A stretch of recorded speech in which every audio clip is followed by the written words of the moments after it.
We have conversations on leadership, but not only that, we have well-rounded conversations about everything that affects a person's life. So we have our first guest of women in leadership, right? And her name is Lerato Philani. Lerato, please introduce yourself and just tell us a bit about what you do, where you come from, and a little bit about your journey, of course. Thank you so much, Mutondi. Thanks for having me. It's such an incredible honor for me to be your first guest, and really congratulations on launching this very important and necessary initiative, because these conversations are very important. They change narratives, and they certainly are shaping narratives. So well done, my sister. So I am Lerato Philani. I am a chartered accountant by profession. I grew up in Soweto, and I was an only child for a long time actually, and then I have a sibling, my sister, who I am 13 years older than. In Soweto, I was pregnant when I was 17 years old. I think that is something that I like to share, not for a pity party, but I think there's really power in sharing these stories, because then it uplifts others and encourages them that they too can rise above their circumstances, right? In growing up in Soweto, in terms of my schooling, I started off in Tebedisanong Primary School, and then I went off to finish my schooling in Mafuring Pahlele Secondary School, where actually when I was in matric is when I fell pregnant. I then had to take a gap year in 2007 because, I needed to now become a mom. And so I had done so well, Mutundi, that, I was on the Daily Sun. It was really nice. At the time, I still have that article. So then Done on that. Let's pause and celebrate you. I have a souvenir there in terms of my Daily Sun article. But you know what? My journey is one of hope, and really I believe that it is my life's purpose to really inspire hope in the lives of others, for them to know that they too can rise above circumstances. I mean, something that I haven't mentioned, I suppose, as part of this introduction is that, my mom passed away when I was 14 years old, and my dad, he has never been in my life. Though later on, as I grew up, for my own sort of like closure, and without wanting to block my blessings, I actually went to look for him, and I found him, because I recognized that sometimes as people we actually block our blessings due to unforgiveness and harboring onto negative feelings. So as we speak right now, my dad is actually in my life, but really it was a journey that started when I was over the age of 25, so about 8 years or so ago, right? So Mutundi, just in terms of my professional life and journey, I suppose, I then went on to study. So I got accepted at Birds, and I went on to study there. There were some challenges with my bursary, and due to misinformation, and I think this is a very important piece to highlight as part of this introduction. What happened is that when I was in first year, we don't have information, by the way, and that's why, Mutundi, this work of doing schools intervention and going out to schools and sharing with learners what is, options are there, and enrolling in tertiary is very important.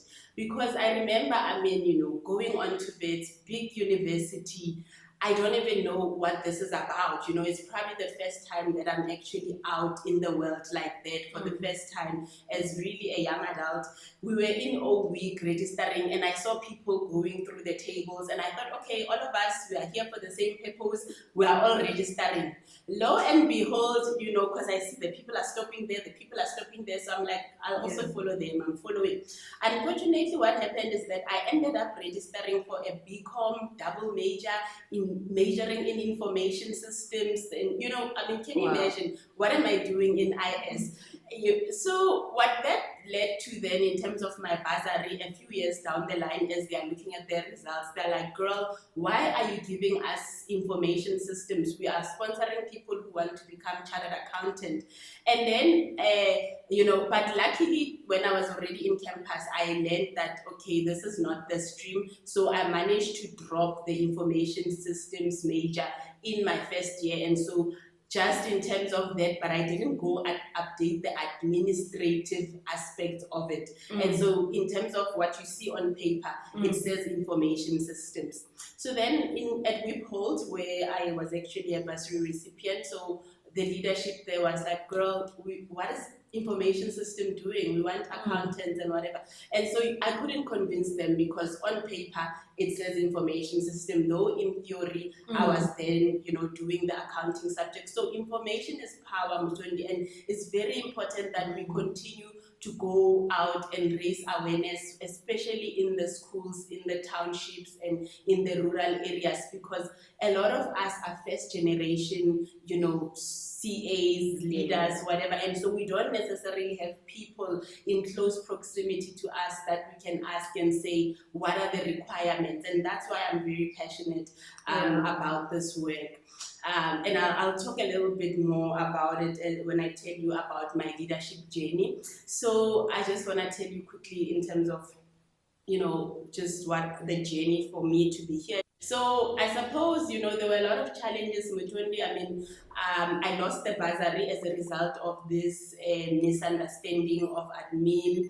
I remember, my third year, but it was good because you draw close to God. You have to rely on something that is bigger than yourself. At home I remember saying, please, let's just find money for me to register.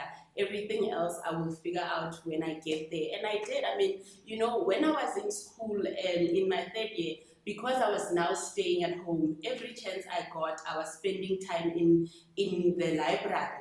And so it means you focus differently because you recognize that a lot is riding on this and you can't afford to fumble, right? So that was really, in hindsight, I was grateful for that because through that I managed to pass. But then, of course, that brought a challenge in the sense that for my fourth year, I now don't have funding and I probably have a backlog of outstanding fees from last year. So I had to take a gap year. And so it was at that time that I was introduced to the African Women Chartered Accountants Forum. Again, through my lifetime mentor, Mam Trifosa Ramano, who continues to really champion for me even up until this day. So at the time when I wasn't studying and working, then they asked me to come and assist at the office at ORCA. And it was just really an experience that cemented it in me that I needed to make the CA thing happen, because here I was now really truly surrounded by all the CAs. And even in the work that we were doing and the initiatives that ORCA was doing at the time, I just saw that it made sense. I had to be a CA, and the supportive, the sisters up until today, they are there, they are still rooting for me. But these are ladies who now could be my role models and I could look up to and see that this is what's possible, that this is going to be me. I'm telling you, there's power in seeing people who look like you doing these things and being out there in the world, because then it tells you that you too can do that, right? So I luckily then at that time AWCA offered me a bursary, and then I was able to go and study. And so then I thought I had actually really only lived in Joburg all my life, so I thought, why not do something different? And so I tried to go then to UKZN. I then went out and set off to Durban, and it was great. But then apparently there was PMB and Durban. How do we know these things? So then I ended up in Pietermaritzburg. It was fine. It was nice being in a small town actually for somebody who has been in Soweto and Joburg in all their life. It was actually very nice experience. So it was actually in that time, Muthondi, that I took my first step at leadership. I think a lot of the time we think that leadership is about the titles. When we think about a leader, we think think about CEOs and chairmen and whatnot. But honestly, you really truly can lead. And for me, without a title, and really my life has been that thing. To me, leadership is about service. When you are placed in leadership and you want to think that people are there to serve you, you are not a leader, you are probably a boss or whatever.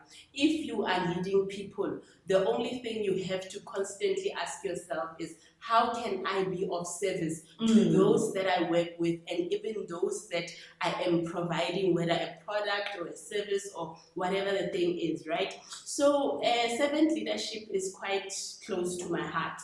So what I mean by that is that when I was at UKZN, then through AWCA, because now I'm a bursary recipient and now we are doing this work of launching student chapters through a colleague, a friend of mine and a colleague, Tobile, who was also a bursary recipient. We actually launched the OCA UKZN student chapter.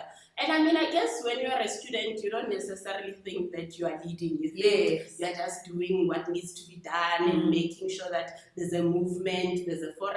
And so we did that, and it was really empowering and incredible. And we hosted a camp for CTA. We had a lot of supporters and sponsors. I mean, we were able to raise money. I think at that time we raised like 50,000 rands, and I mean, it was a lot of money for students. And we did a CTA camp at Hilton Hotel. That was really amazing. And then, sorry, you're gonna need to cut me because I do talk a lot, but I want to tell you about because you have an amazing story to tell. I'm just sitting here like, oh my God. You know, I look at you and, you know, I know you from a professional, you know, setting, and like when I look at you at face value, I wouldn't have imagined the kind of the backstory that you have and the journey of what you've been through. So this is really inspirational, and I'm enjoying your storytelling. So please continue. Thank you for indulging me. So then, you know, Mutondi, and I want to talk about failures not because we want pity, but there's power in us sharing those failures, because when we do, then people are able to see that, you know, failure is not fatal. You can actually get up and try again. Yes. So certainly in that year, in 2012, I did fail CTA when I was down in UKZN. And, you know, it was really a gut-wrenching, you know, moment. You've gone so far and you think that it's just that one step towards you now being able to enter the world of work. And now, boom, a stumbling block. But, you know, God always has bigger plans. And luckily through AWCA, I had already signed a training contract with Ernst & Young. And luckily, EY was one of the audit firms that were allowing people to do the work study thing. So I was like, I'm just going to take it up because I've already, you know, not wasted, but I've lost 2 years, the one in the gap year, the one again now in when I didn't work the year prior, because when I didn't study because I had lost the bursary and didn't have. So I'm like, I'm just gonna maximize. So then I took up a work study opportunity at EY. I mean, can you imagine doing CTA full time, any time of day is hard. Add to that doing articles. I mean, girl, it was just like, but you know what? One of the things that maybe I can even say is a superpower of mine is just really around resilience, but also a high value of mine is just about honoring my own commitments, right? Even those that I make to myself and to others. So I committed. I was like, this is life or death to me. Like, I don't have options. This is the thing that is going to get me to where I need to go. And bear in mind, there is already a child in the picture. So I cannot afford to fumble this. So I really, I mean, I had to work. The company is paying me, so 8 to 5, I need to be there working. I mean, I remember those times when I had to be waking up at 12 because there's tests in between, and usually they don't give you leave for test, or they'll give you the day before or whatever. But one of the things I did, let me tell you, I used to sleep at the office, because also I didn't have a car, by the way, when I was in first year, because I'm not necessarily getting paid the right sort of like salary level of people who are coming in definitely. with the right qualifications. So I can't afford a car, and the other bank it's not there because I'm not qualified. Yes.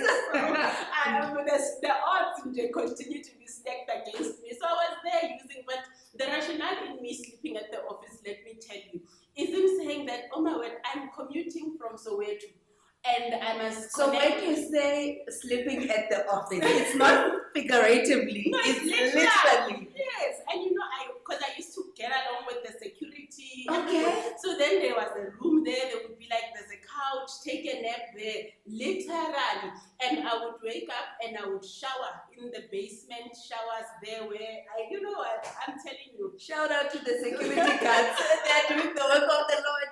Wow. That is the story. In fact, yeah, because these offices in Sandton, whatever, usually have showers. So then I could go shower, and then when people come in the office, it's like I'm at work, or. So that is my journey, because I was like, this year I am passing this thing by hook or by crook. Yeah. So I pushed, and it was tough. Management accounting was showing me flames. I mean, I remember I cried when I was marking myself, but I needed to just beef up and work on my exam technique and whatever. But fast forward to the end of that year in 2013, I really passed my CTA. And then 2014, I wrote both my boards. And as they say, the rest was history, because then I went on to qualify in 2015, kind of like the people who I probably studied with in UKZN in 2012, so I had already caught up. Can you imagine? Well done. God's plans. Yes, well done on that.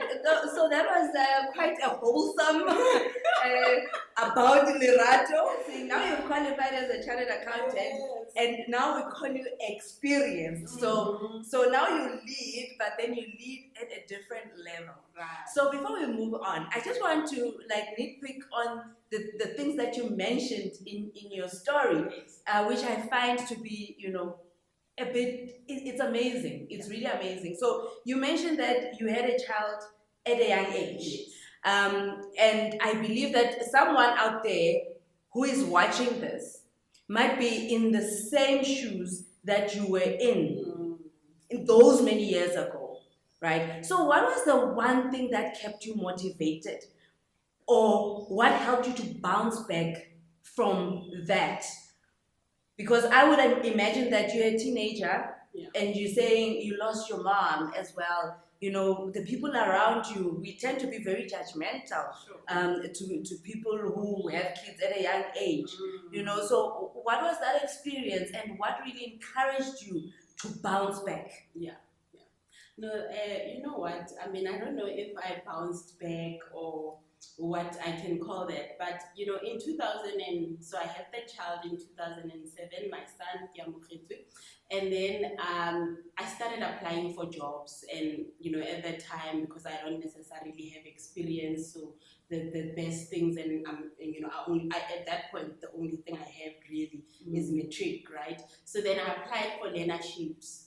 I remember I went to Letsema, the bank sitter learnership. They called me for an interview, and in that interview the lady said to me, but girl, hang on, you don't belong here. Learnerships are not for people with the results that you are having. You should be going back to school and studying.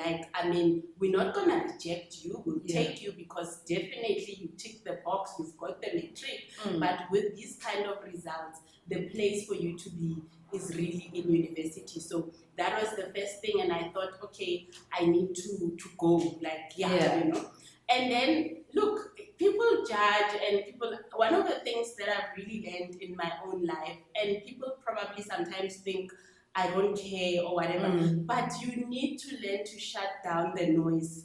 because, you know, I think you can have your opinion about me, that's fine, you Yeah. can want to judge me, but I know who I am, I know who God says I am, and for me, that has really been a thing, and I just know that because I am in Christ, there is no condemnation, and so God knew that this time was going to happen, and it was going to happen the way it did. And even though in my own young mind at the time I didn't know, but I just thought, hearing what I've heard, having what I have on my hand, what is the best course of action? And that is why even the steps thereafter, you know, when you are failing, when you are losing bursaries, then it gets like, yo, what does this mean? Does it mean now I need to start going to work? Does it mean? But at the same time, when you have faith, you know, things get orchestrated that channel you in the direction. So it has really been a journey of hope and deep faith, and in saying that, you know,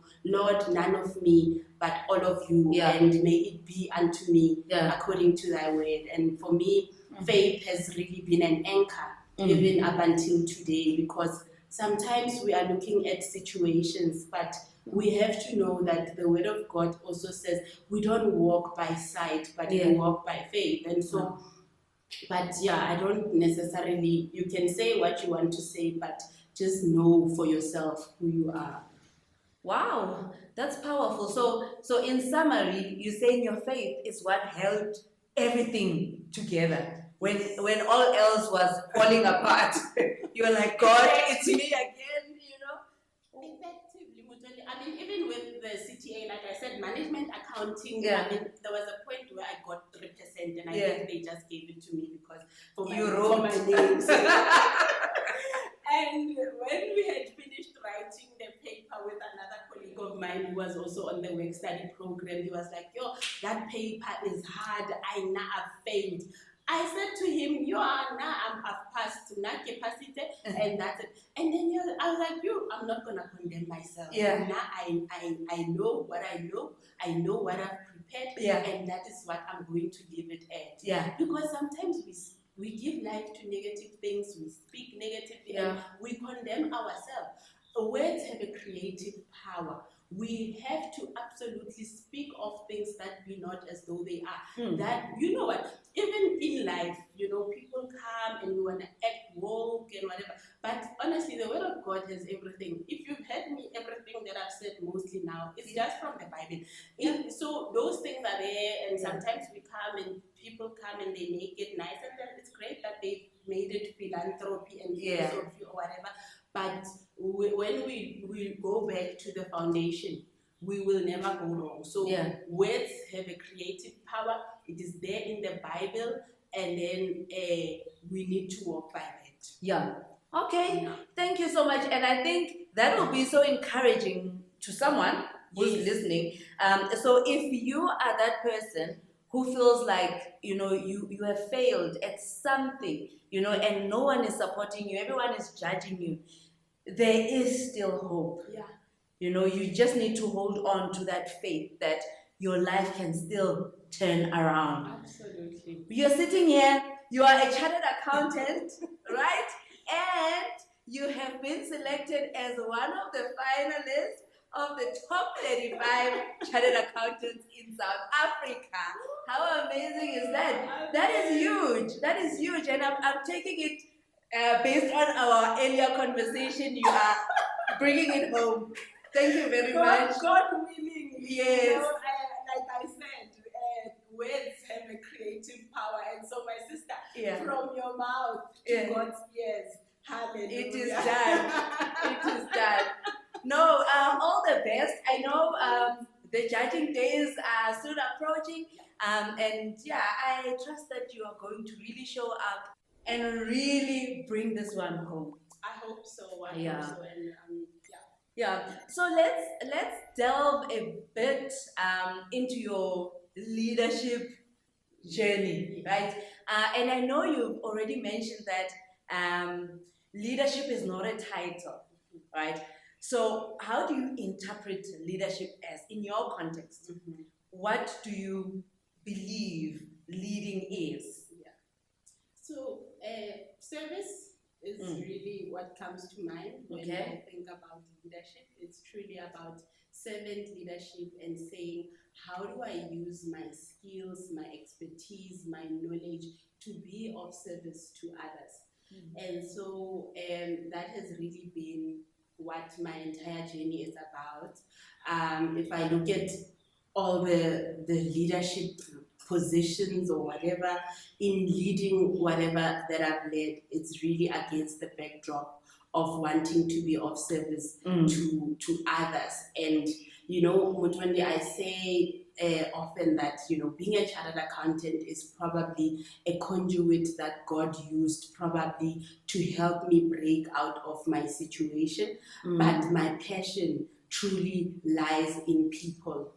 One of the things that I identify myself as being, it's around being a social justice activist.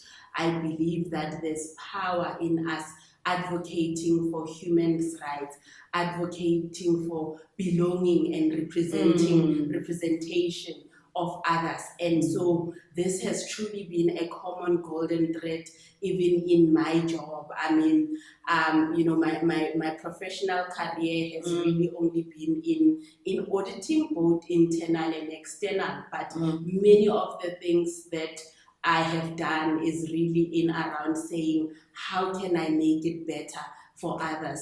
How do I make a difference in the lives of others? And most importantly, how do I do it in such a way that it leaves a long and lasting impact? I think, Mutwandi, at the heart of it, profits are important, numbers are, we need to meet those targets and everything else. But the key thing for me, the core, is that if we can address the social issues of making sure that people are treated with dignity and respect, of making sure that when people come into the spaces where they work, where they take up spaces, they can bring their whole self. I think you will see it. You don't even have to ask, because when people are engaged, they're actually able to do and go above and beyond the call of duty. I mean, everywhere I've worked, that is what I do. I think when we don't have anything we can do, we can just use our voice. We can just speak up. We can say, how about this? We can ask the right questions, because there's a lot of biases that exist. There's a lot of stereotypes and incorrect narratives. And so when we use our voices, we actually are able to really drive the narrative and the perspectives that are right and correct. And for me, that is what leadership is about. People who say they just want to be leaders, I think, and that there are people who just want to be the CEO. There are people who just want to be the boss. That is rooted in being self-absorbed.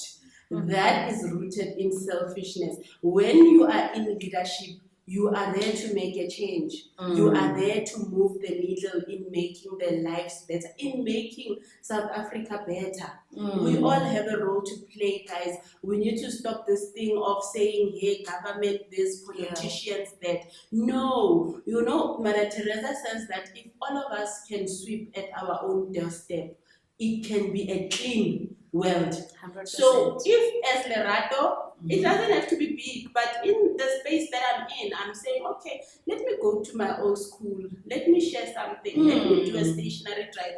In that day, one child has seen something and they're like, there's something called a CA. I saw this lady. That was my story, by the way, in wanting to be a CA when I was in high school. A lady came, she was driving a Z4, and I said, I want a Z4. Like, okay, CAs drive Z4. So, but those are small things that you might think, but I'm telling you, to somebody, it's really the difference between somebody going after their dreams or dreaming differently for that matter, or just doing that. So, service, Mutwandi, is that. So it's not all about the corner office and the privileges of business class when you go on trips and all that. So for you, you need to serve in order to be a leader. And so many times in this world, we think it's the other way around. So leaders want to be served Yeah. instead of them serving other people. And I agree with that sentiment because, as a leader, firstly, you start by leading yourself, right? And that's how you are able to build yourself up so that you don't become that self-absorbed person who is waiting for people's praises so that they can pump them up. And when you lead from your inner man, then it's easier to become a servant. Absolutely. So yeah, I think that's really powerful. And if all of us can really commit to be those kinds of leaders, we can really better our country and all these spaces that we find ourselves in. And the quote that you mentioned by Mother Teresa, I mean, really, if you just ignite one light bulb in a dark room, that room will be light, right? And if next door they light up a light bulb, then next thing you know, the whole community is full of light. So I think it's a call to all of us, to do our part in this world and not just fold our arms and wait for someone else. I don't know who we're waiting for. We are those we are waiting for. So on your gender, you said you are a gender activist, right? And I believe that it came from somewhere because I can see the passion that you have when you're talking about this. So what was that one experience that maybe you came across as you were leading in these different spaces that, made you feel like there is a gender that is not equal to another gender? Without me being specific, so I don't know what kind of agenda you are advocating for. So I believe you'll clarify for me there. So, but what ignited that? What was the one challenge that made you feel like, I need to stand up and do something? Yes. Look, I mean, probably my exposure to AWCA earlier on, I think at the time, because a lot of the work was centered around saying that, there were very few female chartered accountants, but more so Black female CAs, and really that is what the cause was trying to solve for. And so then in the interventions that were being done, consciously or unconscious, I guess a seed was planted in me in saying that, there's work that needs to be done in this space. And I guess as I've continued to grow in my journey, I've just seen that generally, in most sectors of the economy, women are really underrepresented. And you know what? The reality is that the playing field has never been leveled. We know even historically from the Stone Ages that the place of a woman has always been seen as that of just being in the kitchen, maternal, taking care of the home. And so through that, it means that when you are looking at the gap, it's always been significantly huge.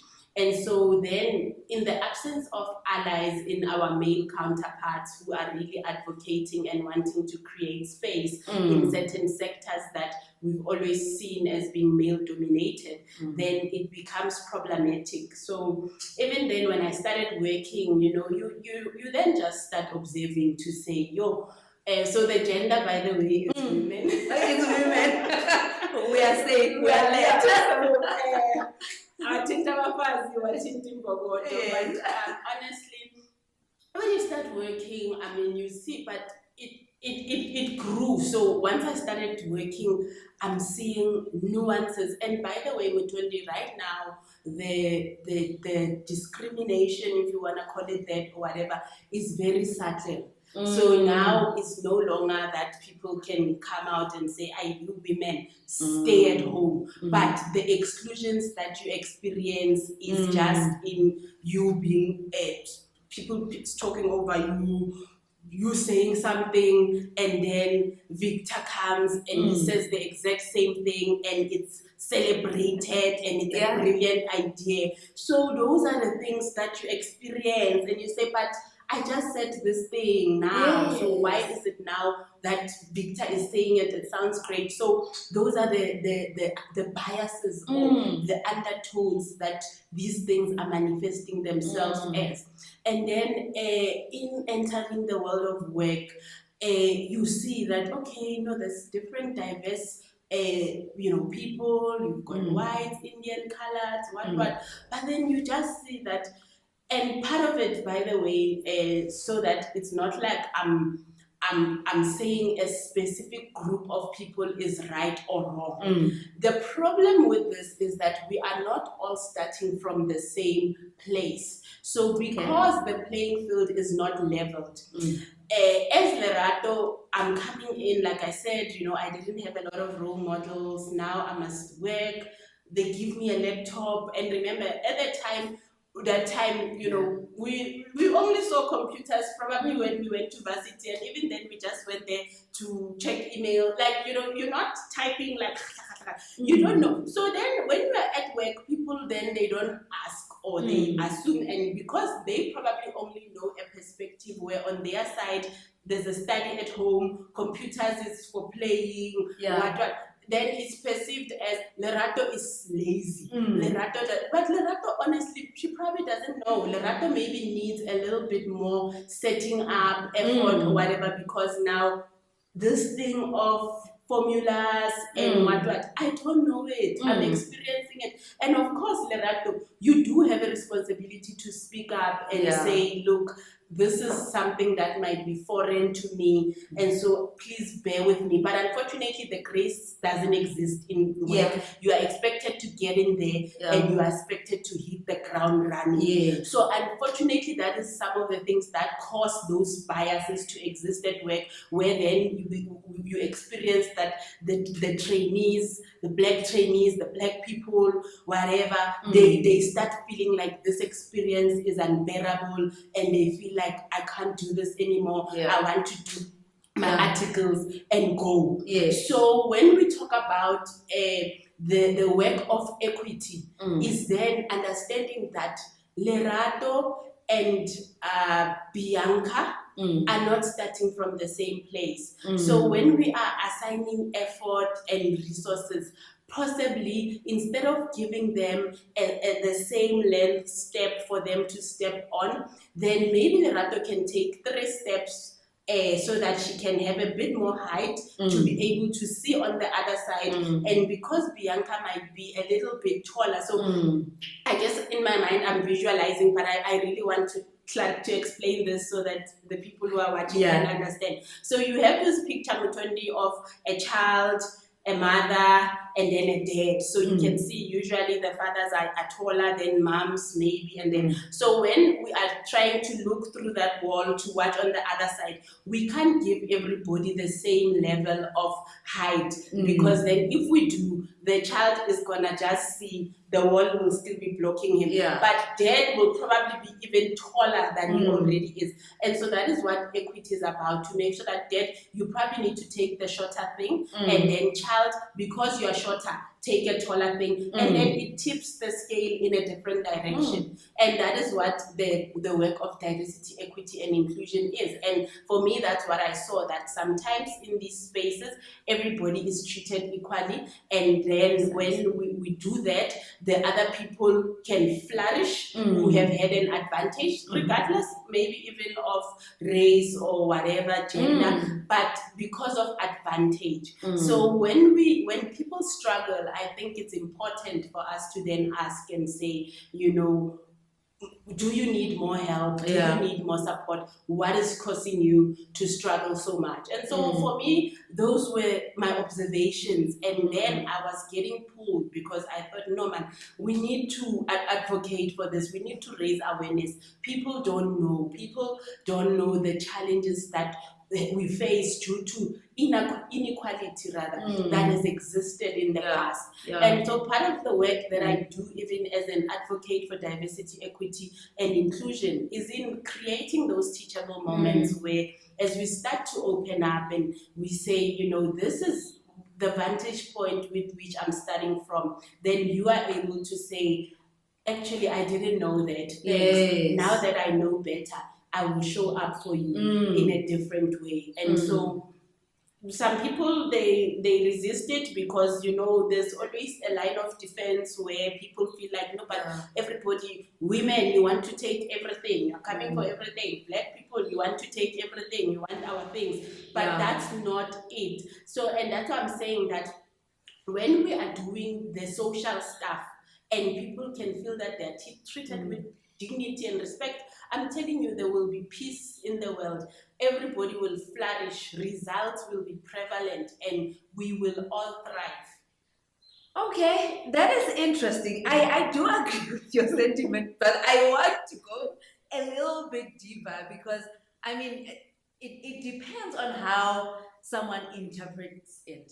So obviously, if let's picture a child who has two toys, right, and then one who doesn't have any, and then you say to the child who has two, who is spoiled for choice, and say, give the one to the other child. Yeah. Obviously, this child will be saddened by that, but on the other hand, the other child will be rejoicing, because they get to have the toy. But then how do we then balance the scale to say everyone is left happy? Is it possible at all to make sure that everyone is happy? So that's the problem we are having right now in everything that we are seeing and experiencing as a country. And exactly what I'm saying, that in some instances, some children might say, I understand the concept of sharing, because sharing is caring. Yeah. But on the other instance, the other people are very territorial and they're like, this is mine. Exactly that. Like your child with a toy. Why do you want me to give me a toy? And so that's the friction that we are having to grapple with, and maybe why the pace is slower, because you can see, if it was as easy as take, here's my toy, we would be there. And that's why they are saying it will take 300 years, it will take whatever, because it's really a journey of like biggie, like we just take it one step at a time. And the gap keeps widening up because it has a snowball effect. On the tallest guy gets to benefit a lot more, while the shortest one doesn't benefit anything. And sometimes they end up losing even whatever that they have. So I feel like we need to have those conversations and not coming as people who have answers, but to say, let's engage and let's see what we come up with so that everyone understands why we need to take a certain course of action. Because what I have found is that we tend to rectify one extreme with another extreme. And by doing that, we create another catastrophe that we might need to deal with at a later stage. So I believe in buy-in leadership, to say, come, let's talk about this thing. What do you have? Is there merit to what you are saying? And let us, find a calibration point, the sweet spot, to say, okay, I think it's gonna work like this, and without saying, you lose everything while I gain everything. But we meet at a point where, we are both, it's a give and take relationship type of a thing. So yeah, I like that. I really like that. So Lerato, judging from your story, you are a chartered accountant, which is a huge accomplishment in itself, right? And there's only a few women chartered accountants, and also black chartered accountants, right? Do you feel like this designation is doing justice to where you want to be as a black woman in South Africa? Do you feel like it's adding, value? And are you able to get people to listen? I know there's this gender inequality and all that, but do you feel like being a chartered accountant gives you leverage, in these rooms where it's full of men, and industries where, the male voice seems to be having, is louder than the women's voice? Sure. Look, I think, first of all, just on its own, having the CASA designation is an incredible feat on its own. So So definitely, I think when you go out there and you say, I am Lerato Pelani, a chartered accountant by profession, that sets the tone, because we know that by nature, CAs are leaders in business.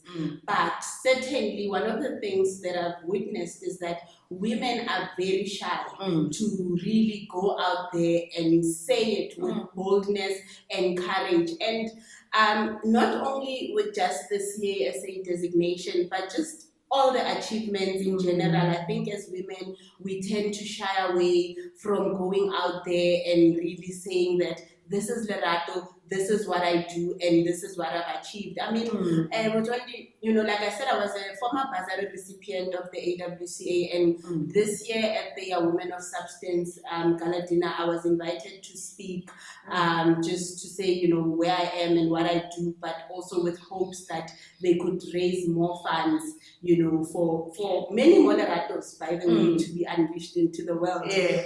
And in going there, I think as I continue to find my voice, I spoke and I said, it's not so much about me. I mean, though I'm speaking in first person and I say, this is what I do, but it's the greater cause is about us wanting to raise the awareness and more funds to be raised for the learners. But in finding my voice, I thought actually it's the truth. This is me. I am Lerato Pelani. I'm a chartered accountant. I am the co-chairperson of YLC. I am a member of the Audit and Risk Committee of XYZ. I am a board member of XYZ. I am leading transformation at whatever. That is what we must say, because it's the truth. And so, listen, I'm not saying we must be arrogant, by the way. There's a thin line, I guess, between being humble and having that arrogance. But these are accolades that we have, and sometimes as women, because maybe a lot of it might be rooted in imposter syndrome, and we don't quite feel like we deserve to be there, and then we feel like if I say that this is what I do, maybe somebody will ask me a question and I might not be able to answer. Yeah, by the way, me being a CA does not mean I know everything. There might be things that people can ask me that I might not be able to answer, but in that there's an opportunity for me to grow and learn. And so I do think that it's about time that as women we go out there and we wear our badges of honor with pride. We go out there because, by the way, as well, Mutondi, it's about amplification, because if ever I don't tell people, then how will people know? How will I inspire somebody who might be aspiring to this? Yes. And if they don't know that, this is all Lerato, I didn't know that. I mean, we don't write on our, like, probably the only place that you will see I'm a CASA, it's in my LinkedIn. We don't write it on our signatures at work. We don't write it, I mean, probably I don't want to write it on Twitter because I don't want to be dragged or something. But I don't know. But this thing we worked hard for. I mean, if you've heard about the journey, you would think that I would be saying it everywhere I go. In fact, a male colleague of mine, when I was on ENCA, he was like, "How? I just saw they wrote Lerato Pelani. Why don't you say you are a CA?" And it didn't occur to me that maybe that's what I need to do. And I mean, can you imagine the #1 designation of CA in the world, and we are just not going out there and doing that? So I think in this question, my charge would be to all of us women that we should start owning our agency, because when people know that this is who we are and this is what we do, that's how we're able to create better opportunities for ourselves. So let's do that. I think so. No, thank you for that. But I do have a follow-up question on it. But I just want to comment on this. As women, right, being a CA is an accomplishment, right? And you did mention that, there is a thin line between being confident about it and being arrogant. Do you feel like as women we're just taking, the safest route to say, in order for me not to appear arrogant, then I'm just not going to talk about it. Yeah. You know, even if you could find your way in order to just be confident Sure. without the arrogance. Yeah. How do you think we can do that? So I mean, I think at the root of that is probably an issue of assertiveness versus likability. So in terms of, there's nothing wrong with saying I am Lerato Pilani, I'm a chartered accountant, and that's just me. I've asserted myself. Yeah. There's nothing arrogant about it. If you think it's arrogant, I can't help you. I don't. Yeah. But the problem with a lot of us women is that most of the time we are dealing with the push and pull of wanting to be liked. And I don't have I'm not saying we shouldn't be kind and,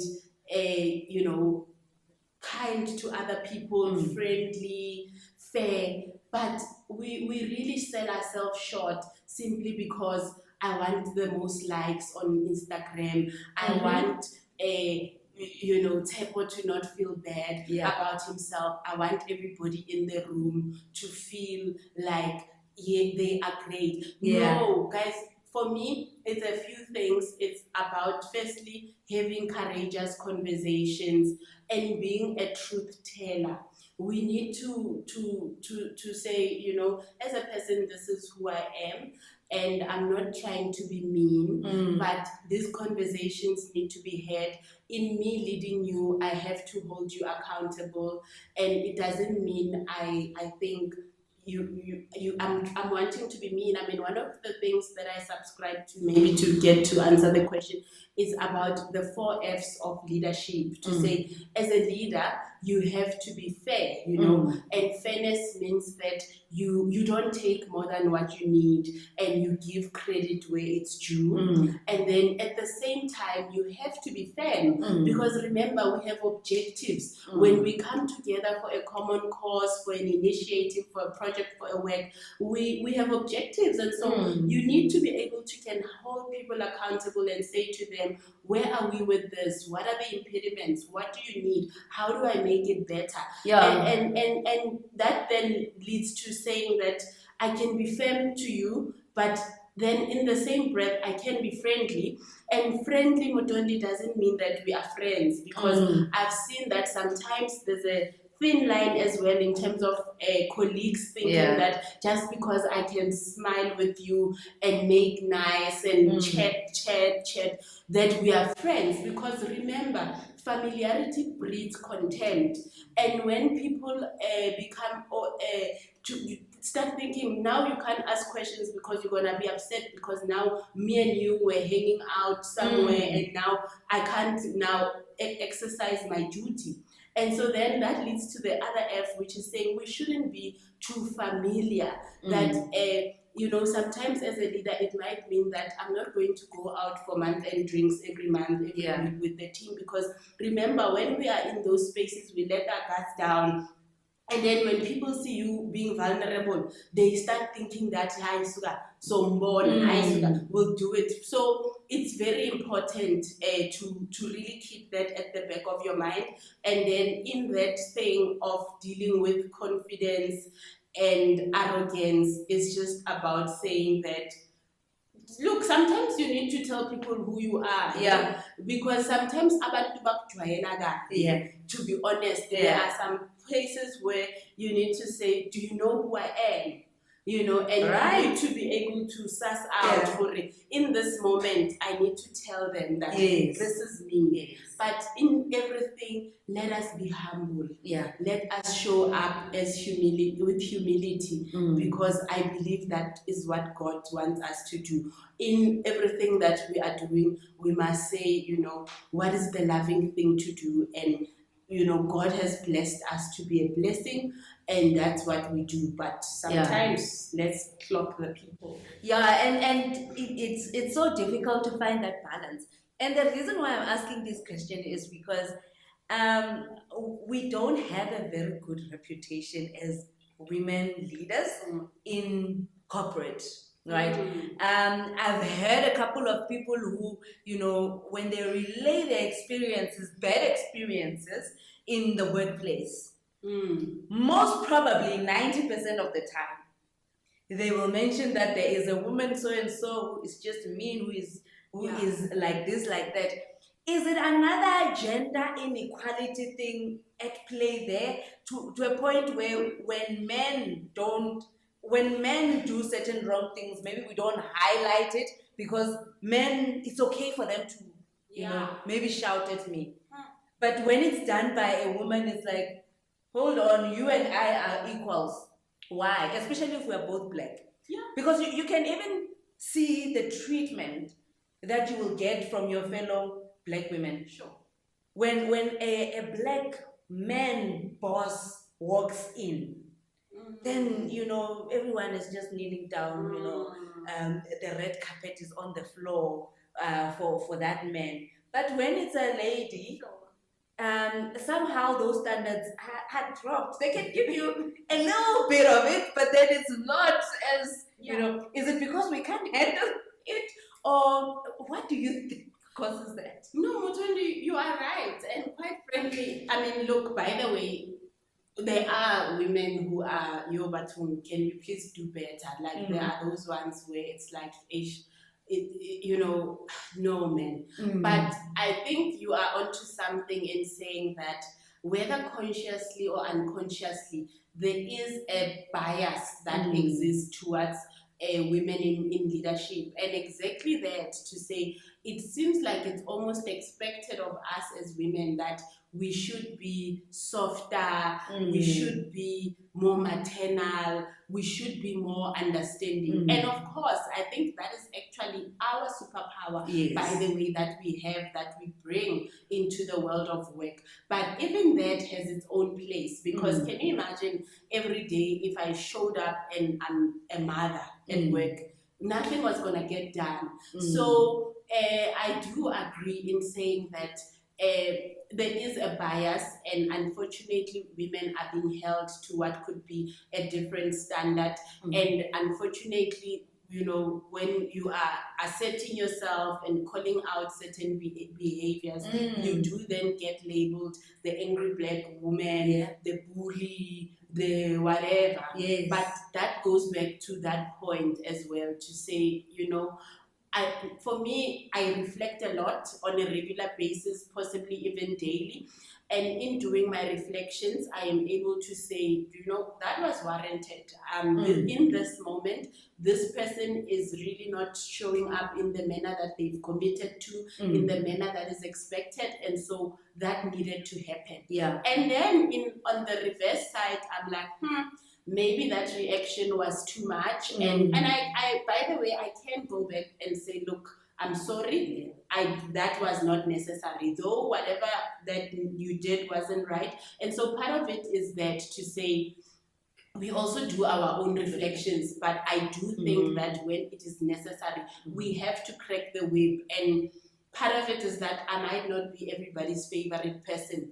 It means I might not be liked. But by the way, it's not a popularity contest. I have a mission to drive. I've got objectives that need to be achieved, and I need to do what I must do. As long as when I go to bed at night and I just sleep and my conscience is clear, I believe that I have done what is required of me in those moments. I think that's really powerful. And you're touching on reflection, which is it's a valid tool that we can use as human beings, not even women only, because we also need to have time to reflect on whatever that is happening, and that's how we become better people. But most of the time you find that it's, you're moving from one thing to the next, to the next, to the next.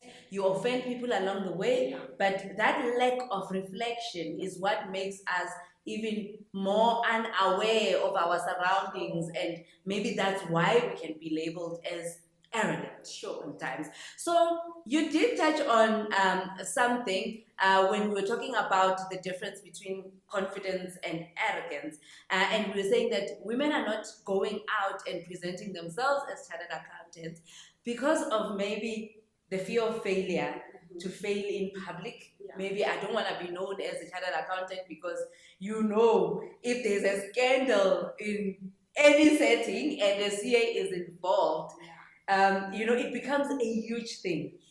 And I hope you'll be able to answer this one. But you are welcome to tell me if you can't. Yeah. What has been your greatest failure in your life? Yo, sure. I mean, I've failed. I think I've mentioned my failures, but I don't necessarily feel that professionally I've failed in terms of, something that's notable that, no man, failure. I mean, and by the way, I think failure happens more often than we think. I mean, I'm just trying to think about a moment of failure, and I mean, there's quite a few. Mm, no, man, I feel like this question, I mean, it's a great question, but I just think. Have you thought about it? What is your greatest failure? Like that thing that when you think about, you're like, yo, I can't believe I did that. Sure, I really don't have that, hey. I really don't feel, I just think maybe I don't even want to say they were failures more than they were lessons. Yeah. Lessons of how maybe I could have reacted in a particular situation, lessons in maybe how I shouldn't have spent that money. Because to me, I mean, a failure, Mutondi, I can't think of a failure. I can think of lessons. But even that, to me, I just feel like it's a normal course of life where if things don't work out, you try it out in a different way. Yeah, I mean, I can't say, firstly, it's not like I've gone and I've started a business and I've taken my life savings and that has flunked out, and maybe now I feel like that was a failure. I've worked in corporate. It wasn't failure, it was challenges. I mean, you are working in predominantly white male sectors, and you are just challenged in a way where you are feeling very unsupported, but that's not a failure. It seems to me like it's just challenging situations that are not allowing you to can be your best self and show up as with the potential that you have to give. I mean, then I moved on to the other place. That was fine. In my current job, it's amazing. In leading the other stuff, it's great. Yeah. Like, it's not So it's just in your world, failure doesn't exist. Let's call it that. Yes, it's failure is just an opportunity for you to learn. So maybe we just need to call it a challenge. That really challenged you to overcome whatever that it was that you felt. Is that the right word at all? Challenge? Sure. Yeah, I mean, I guess we can call them challenges. What are the challenges? You haven't come across a challenge. Come on. Your life is interesting enough. I know there must be one that is like a major challenge. Something that could have, changed the course of your life, maybe. I don't think so. I like it. I like it because I think you fall under the people who always look at a half full glass and not half empty. And I mean, you've answered like a CA. Apparently, chartered accountants can rationalize anything. You always try to see what are the lessons, what are the positives that I can take from this, and all that. So you never get to a point where you are flat and you say, it's over, I've failed. Yeah. So I understand you from CA to CA. No, I get you. I'm literally beating my brain. Yeah. I'm like, what is that thing? Yeah. No, I mean, you know what? Me, if it's not working out, let's move. Yeah. I'm not a tree, I'm not planted. Yes. It's not working out. Yeah. Okay, what else can I do? Yeah. Unless, for me, I just think for as long as I'm living and breathing, there's always a way in and around. Yeah. So I don't think of a notable challenge where I can say I was at my wit's end, and this thing had me by the chokehold, and I didn't know. I mean, I think I usually ask. I don't have a problem with going out there and saying, I actually don't know how to do this. Can you please show me? I don't have a problem to say, actually, this one is not something I know how to do. Therefore, please, can you give it to other people? And that helps me because maybe, not that I run away from challenges, but I just know what I can do. And the things that I can do, I do them to the best of my abilities. And I try. I mean, I think, in fact, just as Lerato, I really truly give myself wholly to anything that I put myself to, I commit to. And so through that, I find that most of the time, things usually work out. It's never perfect. I do run into the occasional obstacles, the run-ins, the frictions. Those for me are like really miniature. They are just normal because of life. But to say I was sitting there and I thought it was over, I haven't gotten to that point. Oh, okay, that's great. So you don't fail, you learn, you redirect, you reflect. No. It's true. It's true because once you call yourself a failure or you have failed, then I think there's so much negativity around it. But if you say I learned, then it's a different ballgame, right? Yeah. So now I want us to change gears a little bit, right? Oh, by the way, I am inspired by this book by Mam Kobodo. This book is very close to my heart because this lady is the first woman chartered accountant, right? So we call her the mother of all women chartered accountants. So this is an amazing book that she wrote, and I like the conversations that she is opening up in this book. There is one that I want us to unpack a little bit in this one. So we know that because these were the first generation, there were casualties along the way. You know that with all these heroic stories, there are injuries and you lose something along the way. So marriages. Yes, we are talking about women in leadership, and those positions are normally demanding, right? And what I have observed is that now, because we have fought for equality, which I don't believe we have actually reached, it's like, okay, now that you're fought to be in these big offices, you must perform at the same level as men who are doing the same thing that you are doing, right? However, in my view, there is another element at the back that is at play of marriage, taking care of kids, taking care of the home, which I feel like the equity there has not been touched. And this, when I have listened to many women who have become chartered accountants back then, partially contributed to their marriages not working out.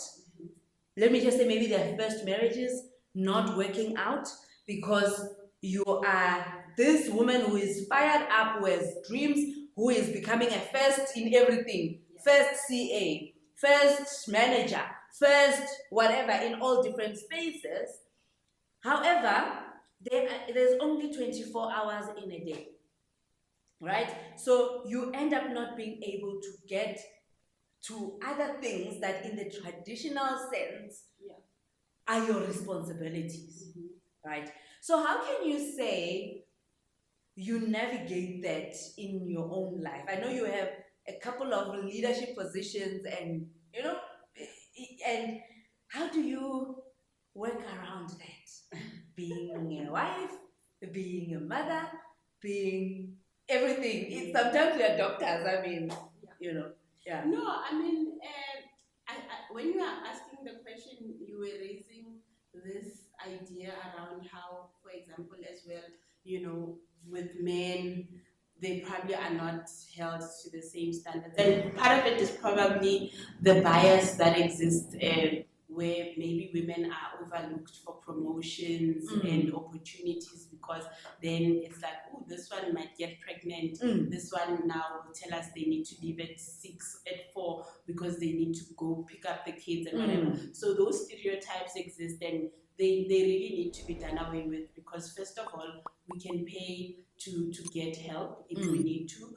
Yeah. Because surely if I am here and I'm ambitious and I'm telling you that I can do this, then I will make sure that I do it and make it happen in a way that it doesn't compromise. So I think it requires a lot of sort of like a mindset shift just overall in business to say we can be mothers, we can be wives, we can raise thriving families.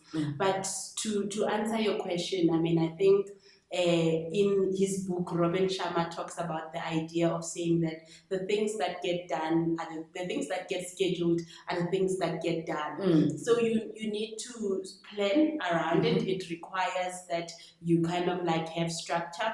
Usually on my side, I tend to be flexible in terms of saying during the week, I can push the work in as much as possible. But I try to be very intentional in saying that, you know, weekends is for my family. And in doing those things, and part of it, I'm on the 5 a.m. club, so usually I'm up by 5 a.m. I'm able to work out, so it gives me a bit more day in my day. And so usually if I'm working from the office or whatever, I'm able to be home by like 5, and I cook every day, by the way, for those guys. Wow, superwoman. I've tried to master the art of time management because, you know, sometimes we say we are busy, but what are we really busy doing? You know, you need to prioritize, you need to know that you can't be available for anything and everything. And this thing as well, Mutundi, is very seasonal, you know. There are times that it will require you to show up as a mother and be there for your family, especially if you are raising a young family. I mean, I remember on my side when I had my son who is now 6, I mean, I probably disappeared on a lot of the things between 2018 to 2019, or at least up until just after the pandemic, because at that time I wanted to show up and be present in raising now my young family and being there for my kids. And then now the kids are old enough, you know, I'm saying now let's prioritize career. And so now this is what is important. But family always have to come first. You know, and a lot of it I think is around the fact that we usually see these things as in silos or compartmentalize it, and you want to know. Sometimes I have to understand that, okay, I'm Lerato, I'm a mother, I'm a wife, I'm a sister, I'm a friend, and so I must juggle it somewhere, somehow, and make it work together, because once I start wanting to separate it, that's where it becomes challenging. And then even in finding a job that allows you to be able to do the other things, because sometimes in companies, people unfortunately work where they don't have flexibility. And you know, since the pandemic, we've really learned that people probably might even not take a high-paying job if it didn't allow them the flexibility to integrate all those other aspects in their lives. And so even in jobs, we mustn't say, you know, what, you don't have a child, so you can't live. No, people have friends. People have activities that they need to do. So it's important that as leaders, as organizations, we cultivate an environment where people are able to manage that. But truly, it's seasonal. It's about prioritizing. It's about scheduling and being intentional to say, this is the boundary. Like me, my phone is always on perpetual do not disturb, because people call you anytime, and these phones, they are really infringing on our space. Yeah. So on my side, I can't. Like, I have it, text me, I will respond, but we can't, it's too much. Like, it's too much. You have to have boundaries. If you don't, you're gonna be overwhelmed. People are overwhelmed because they want to do everything all the time. You're calling, I must answer this when you have 5 phones. Now I'm like, no, you can't. You're gonna go mad. You're gonna be overwhelmed. No, this time is for me. Now I sit at home, I rest. I will say I'm busy. I'm not busy. Resting is part of being busy for me because scheduled. Yeah, it's scheduled. Yeah. Because for me to do all these things, if I don't take a moment to pause and pour into myself, I will burn out. I will be overwhelmed, and I will surely go mad. Yeah. So boundaries, boundaries, boundaries. Yeah. So yeah, that's an important one on boundaries. Thank you, Lerato. So Lerato, as we wrap up this beautiful conversation, you mentioned about you're part of the 5 a.m. Club. What does your morning routine look like? And I'm asking this for the benefit of myself and everyone out there. So what is your morning routine? So the 5 a.m. club really means, I wake up at 5, but part of it is you need to prepare, because sometimes when you want to do everything in the morning, then it throws you off. So usually on my side, I wake up in the morning. So whether I'll jog or go to the gym, and then if I'm at home, usually I will meditate, I will listen to some podcasts.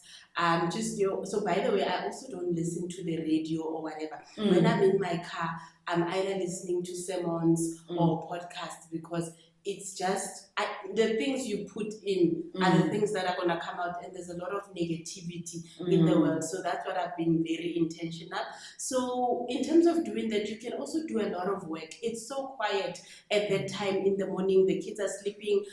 There isn't like any hustle and bustle and whatever. So you push. I find that usually when people start coming in 9, I've already done at least half of the things that I have to do. And then what that does is that for the rest of the day, you can do other things. You can cruise, you can coast and cruise, because you've maximized. And that is also what Robin teaches, that sometimes, a lot of the times rather, we are busy being busy, but we're not necessarily doing anything that is productive. Yeah. So you need to be intentional with your time, maximize and make sure that you are doing those things that you can say, this is what I've produced, and that's what I do. So, yeah.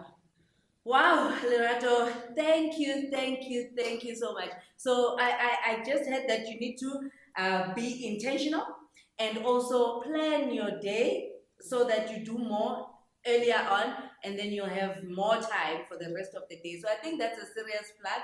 So thank you so much for tuning in to our very first episode of Women in Leadership podcast, and I am blown away, and I hope that